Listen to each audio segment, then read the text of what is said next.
Welcome to the podcast, Let the Prophet Speak. Today we continue our study of the book of Chronicles, the Sefer Divrei Hayamim.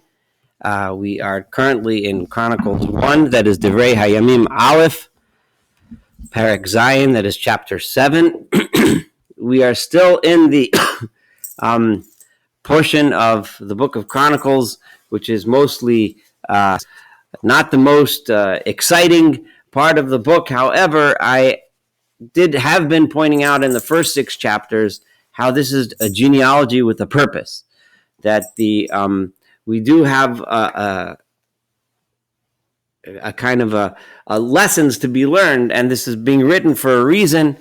And the little biographical details that occasionally come out when when the chronicler lists the names is obviously given for a purpose and for a reason. And that reason is the context of the resettlement of the land of Israel in the early Second Temple period, trying to give the people a sense of place in history, a sense of purpose, and give them and try to demonstrate to them and show them how they are part of a settlement of the land that has been taking place ever since the days of the forefathers, many years ago. So this time we are going to go into some of the less prominent tribes. Last chapter we talked about Reuven, the tribe of Reuven, Gad, and the half of Shevet Menashe that had lived on the east bank of the east side of the Jordan River, all the way to the Euphrates, as we studied in the last chapter. In this chapter, we are going to study the other tribes. We focused also on the tribe of Judah, the most prominent of the tribes, and then, of course, the tribe of Levi. And as we had mentioned and stated before, small remnants of the other tribes, even though the northern kingdom, which consisted of the 10 tribes, was exiled by the Assyrians many generations ago during the days of the First Temple. Many of those refugees fled to their brethren in Judah, so there were pockets of the other tribes. And the Sefer Divrei Hayamim, the chronicler, emphasizes that all of these people are still part of the Bnei Yisrael, of the people of Israel, some of whom today, at the time of the writing of this book, did trace their lineage back to the other tribes, even though for the most part they had become subsumed within Judah, within the tribe of Judah. Bnei Issachar, for the children of Issachar, that's the tribe of Issachar, his children were Tola, Ufuah, Yashuv, Vishimron, Arba'ah. That was 4 of them. And there are differences in the way the names are pronounced and the way the names are spelled, and in some cases the names themselves are different from the various genealogies found in the earlier books of Tanakh.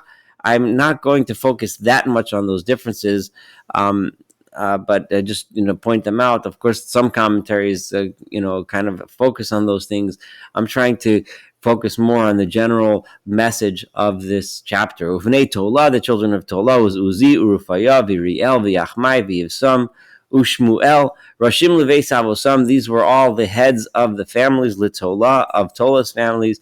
Gibore Chayil, they were all mighty warriors, Litoldosam, according to their histories and their family. Misparam Bimei David. By the time these families came to be in the days of the King David, which in the chronicler's mind, that is the heyday. That is the day of the founding of the real united monarchy. Although he will deal a little bit with Saul in a couple chapters.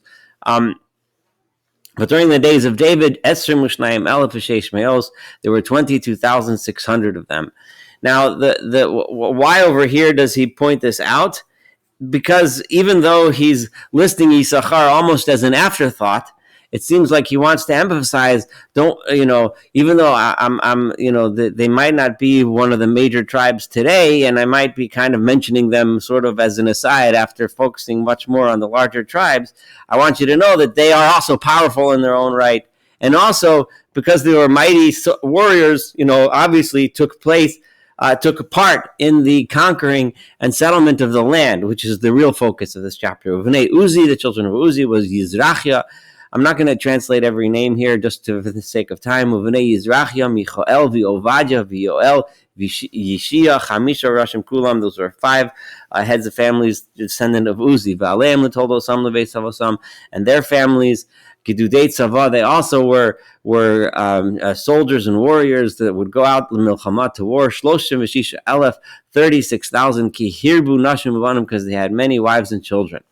V'acheim, and their brothers, l'chol mishpachos Issachar, for all the families of Issachar. Giborei chayalim, they were mighty warriors. Shmonim v'shiva elef, hisyachzam lakol. In total, they numbered 87,000 when, according to the way they were registered when their genealogies were taken and they were counted. And this is, of course, a reference back to the days of David, which is going to be emphasized significantly later on in this book. The days of David, we'll discuss that when we get there. So that's Issachar. Binyamin, the children of Binyamin were Bela, Vovecher, V'Diael, Shalosha. There was 3 of them. Uvnei Vela, the sons of one of those sons, Bela, were Etzbon, V'Uzi, V'Uziel, V'Rimos, V'Iri, Chamisha, Rashi Beis Avos, 5 heads of families, Giborei Chayalim. They were also mighty and powerful, V'Hisyachsam. And when their genealogies were set and counted out, there were Esrim Mishnayim Elef, 22,000, Ushloshim V'Arba, and 34. Uvnei Becher, and the children of Becher were Zemira, V'Yoash, V'Eliezer, V'Elio Einai, Nasos, V'Olomes, Kol Eila B'nei Becher. Those were the children of Becher. V'Siachsam told us, and when their families were kid and tracked, Rashi Beis Avosam, the heads of their families, Giborei Chayil, mighty warriors, Esther Melech from Masayim, also 20,200. Uvnei Yediael, Bilhan, Uvnei Bilhan, Yeush, the children of Yediael was Bilhan, the children of Bilhan was Yeush, Uvinyamin, V'Ehud, Uchinaana, V'Zeisan, V'Sarshis, V'Achishachar. Kolela b'nei Yediael, all of these were descendants of Yediael, Rashi Avos, Giborei Chayil, and mighty warriors, Shiva Asar Elef U'Masayim, Yotzei Tzava L'Milchama. This sounds like this is trying to say, even though I know I'm just listing them and running through, but just know they were mighty warriors and they were very strong and powerful and important. V'shupim, I'm just not spending a lot of time discussing them. V'shupim v'chupim b'nei Ir, chushim b'nei Acher. Those were the sons of Ir, and Chushim was the son of Acher. B'nei Naftali, so that was Binyamin, but the children of Naftali, another tribe. Yachziel v'Guni v'Yetzer v'Shalom b'nei Bilha. These were the descendants of Bilha. That was one of the wives of Jacob, as any of you who studied Genesis would be familiar with. One of Jacob's 4 wives. B'nei Menashe. Now let's look at Menashe. We talked about Menashe before on the east side, but there's Menashe on the west side of the Jordan, and this is the Menashe. Asriel asher yolda Pilagsho ha'aramiyah. Menashe had an Aramean concubine, and through them they had a son, Asriel. Yolda es Machir, and she gave birth to Machir Avi Gilad, who was the father of Gilad. Umachir, and Machir lakach isha, he took a wife, l'chupim u'l'shupim, v'shem achuso ma'acha, and he had a sister named Ma'acha, v'shem hasheni tzlafchad, v'atiana l'tzlafchad panos. And Tzlafchad only had daughters. Those of you who remember, so Tzlafchad was a familiar story. This is just in the Torah, in the book of Numbers, where the daughters of Tzlafchad asked Rabbeinu asked Moses if they can inherit their father, because the father did not have a son to inherit him, and which prompted God to tell Moshe to make the law that if there's no sons, that daughters would inherit like sons. Those were the children of Tzlafchad. So that story is familiar to us. Here we just mentioned Tzlafchad and mentioned the fact that he had daughters. If you know the story, great. If you don't, we're not focusing on that story now. We're just giving you a sense of place. Now, why is this small biographical detail even mentioned at all? Because as we saw before, many people, even Moshe Rabbeinu, even Moses, we just mentioned his existence. We didn't say anything about his life story, and to say that his life story was significant would be the understatement of the century. But over here, we do have a little bit of a mention, because again, the daughters of Tzlafchad and the story of their desire to inherit in the land is part of the message of the chronicler here. He's trying to tell the people, show them, yes, all of these people, even the daughters of Tzlafchad, were part and parcel of the division and conquering and settlement of the land, of which you are taking part in now. Vateled Ma'acha Eshet Machir, and the wife of Machir named Ma'acha, she gave birth to a son. Vatikra Shemo Peres, V'shem Achiv Shoresh, Uvanav Ulam Varakem. And they had those sons of Bnei Ulam Bedan, and the children of Ulam was Bedan, Ele Bnei Gilad ben Machir ben Menashe. These are the children of Gilad ben Machir ben Menashe. V'achoso Hamoleches, and his sister named Hamolechet, Yolda et Ishhod v'et Aviezer v'et Machla. Those were her three sons. Vayu Bnei Shemida, Achyon v'Shechem v'Lichi Maniam. And the sons of Shemida were these four sons. Okay, so that takes care of the family of Menashe. So now he's going to focus on Menashe's brother, right? On their tribe, closely related tribe, the tribe of Ephraim. So Vnei Ephraim, Shusalach, the sons of Ephraim included Shusalach, Vered Beno and his son Bered, V'Tachat Beno and his son Tachat, V'Elad Beno, V'Tachat Beno, V'Zobed Beno, V'Shutelach Beno, V'Ezer, V'Elad, and Ezer and Elad. Those were their children. V'Harogum Anshe Gat, and the people that lived in Gat, the residents of the place called Gat, killed them, Hanoladim Ba'aretz, that had been born in the land, right? The people. So this is a time when this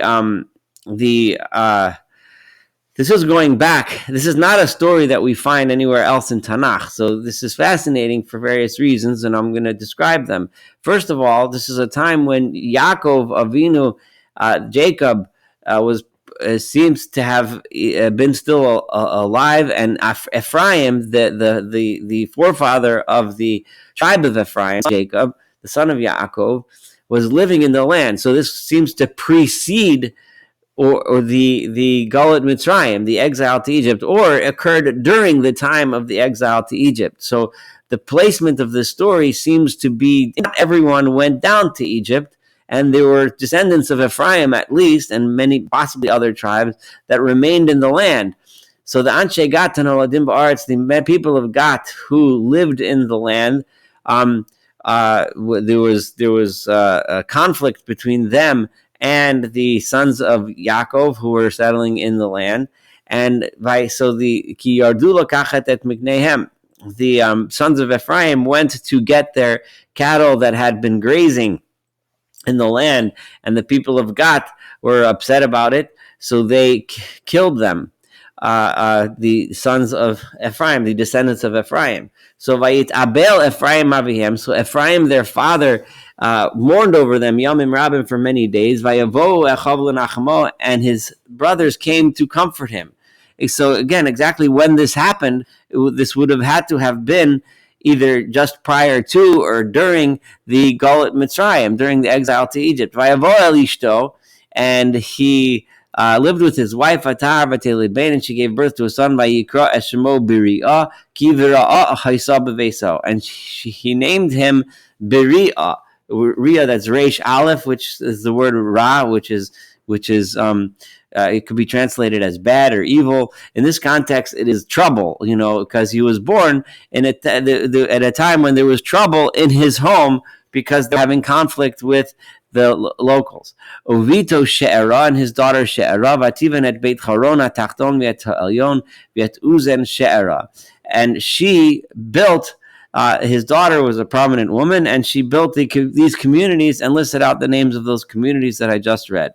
V'Refach Beno and his son Refach, V'Reshef, V'Telach Beno and his son Reshef, and Telach, V'Tacham Beno and his son Tachan, Uladam Beno, Amir Beno, Elishama Beno, Nun Beno, Yehoshua Beno. So here we have Yehoshua ben Nun, Joshua the son of Nun, who is the famous Joshua of biblical fame, who descended from the tribe of Ephraim. And it says nothing about his life story. The entire book of Joshua, you can go read, and many references in the Torah to Yehoshua, but exactly here it's just mentioned his lineage, but nothing about his life story. So again, back to Ephraim, Va'achuzatam, and their possessions, Umoshvotam, and the place, their settlements. Beit El Uvnotel was in Beit El and its surrounding areas, Vila Mizrach Na'aran, and to the east of they had a settlement called Na'aron u'Lamarav Gezer uvnosea Shechem uvnosea, and Shechem and its surroundings ad Aya uvnosea, all the way to the town of Aya. Vayidei b'nei Menashe Beit Sha'an, and they also lived near the children of Menashe, their cousins, Beit Shan, in the land of Beit Shan, in the town of Beit Shan, Uvnotea, and its surrounding cities, Tanach Uvnotea, the city of Tanach, Megiddo Uvnosea, Megiddo and its children, Dor Uvnosea, Be'ele Yashuv Bnei Yosef ben Yisrael. This is where the children of Joseph ben Yisrael lived. So we have a story of the conflict and the settlement of Ephraim in the land of Israel, which seems to give us this broad sense of history, saying that the history of our conquest and the history of the troubles in taking this land and settling it and living in it, the troubles, the enemies that try to derail the program, this is something that's been going on all the way since the beginning, and that's the message that the chronicler is trying to give the people. Again, now I'm at verse 30, B'nai Asher. Now we're at the children of Asher. Yimna v'yishva v'yishvi uvriya v'serach achosam. These men and their sister Sarah. Uvnei v'riya chever Malkiel hu avi Birzayit. He was the father of Birzayit. V'chever holided Yaflet. Chever gave birth to Yaflet, Vet Shomer, Vet Chotam, Vet Shua achosam, and their sister Shua. Uvnei Aflet pasach uvimhol v'ashvat ele v'nei Aflet. Uvnei Shemer, and the children of Shemer were Achi v'Raga v'Chuba v'Aram. Uvnei Helam Achiv, and Uven Helam Achiv, and the child of Helam, his sister, Tzofach v'Yimna v'Shelesh v'Amal. I'm reading through this quickly, I apologize, but it's just a list of names. B'nei Tzofach is Such v'Charnefer v'Shual uveiri v'Yimra v'Shama v'Shilsha v'Yisron v'Eira. Those were the children of Tzofach. Uvnei Yeser, the children of Yeser were Yefune Ufisfa Vara. Uvnei Ula Arach v'Chanil v'Ritzya. Kol Ele v'nei Asher. These were all the children of Asher. This is the last verse, verse 40. Roshei Veis Avos. These were the heads of the large families. Berurim. They were chosen, right? The men that I mentioned were the chosen ones, the leaders of the families. Giborei Chayolim, they were mighty warriors. Roshei Anasim, they were the heads of the princes. Hisyachsom Atzavotim v'Shisha Aleph, 26,000 people. So here, just to sum up real quick, we have the genealogies, mostly of the descendants of Ephraim and Menashe, and the descendants of Yosef, and also some of the other tribes. Each one, not a lot of detail, but enough to tell us that the children of Ephraim were involved in the settlement of the land and in the establishment of communities. The children of Issachar, the children of Binyamin, and so on, and Asher. They all were mighty and powerful and had a part and role to play. So don't think that it was just Judah, but it was all of them. So this concludes chapter 7. We have 2 more chapters of the genealogies before we get to some more biographical material and narrative. But again, even if within these genealogies we find important kernels of wisdom, understanding what the purpose and point of this book is. Thank you so much for studying chapter 7 with me of the first book of Chronicles. Looking forward to studying chapter 8 and, of course, the entire book of Chronicles together. Have a wonderful day.